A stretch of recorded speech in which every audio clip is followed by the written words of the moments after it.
I come from Ethiopia, which is the land of Haile Selassie, the Rasta Master.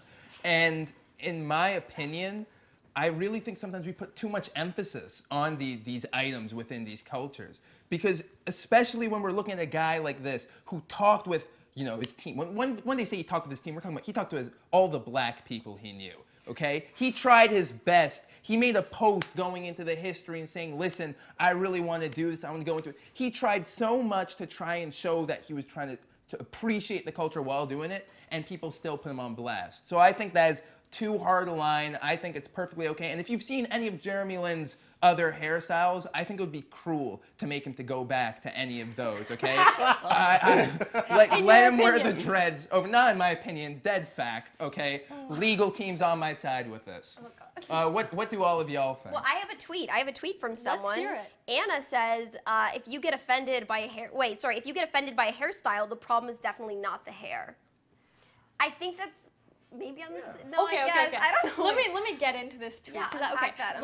Okay, first let me clear my position on the German thing. I think he's appreciating it. I think he did his research and did everything he could to make sure that it was proper. And personally, in my opinion, I think you should share cultures. On this one, I think maybe Anna has an actual opinion on if it's about the hairstyle. Well, if it's about your getting the hair, it's not about the hairstyle. It's about the way that the people who traditionally wore that hairstyle have been treated by modern society. So I think Anna may have a point in that there is some stuff going into this is where, you know, a guy from Asia, or Taiwan, I think, can wear dreads, and it's kind of like not okay, but not super bad. But then there's people who are getting criticized and having a lot of issues in their life because of wearing dreads. I think that Anna may be onto something of maybe not now, maybe sometime else.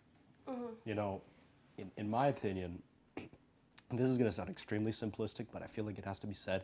This is a hairstyle.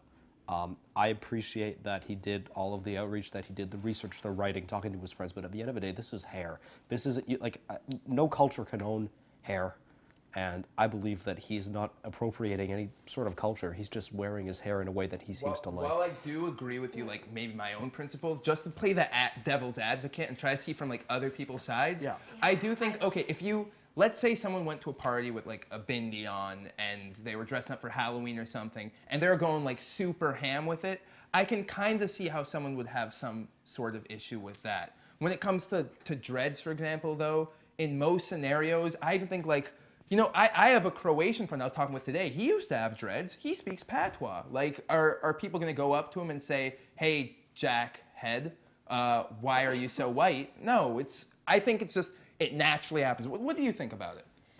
I think, well, I'm super white, so I don't think that about it. I don't think that, I don't think like I'm the best person to be like taking up space in the conversation, but I do know a lot of really amazing and incredible people of color that would identify this as being cultural appropriation, and I sort of also side with that, but again, it's like not my thing to say that like he's taking another but I do have this, like I see lots of people of color, black women, men that are, marginalized because they wear dreadlocks and dreads, and I just think, I don't know.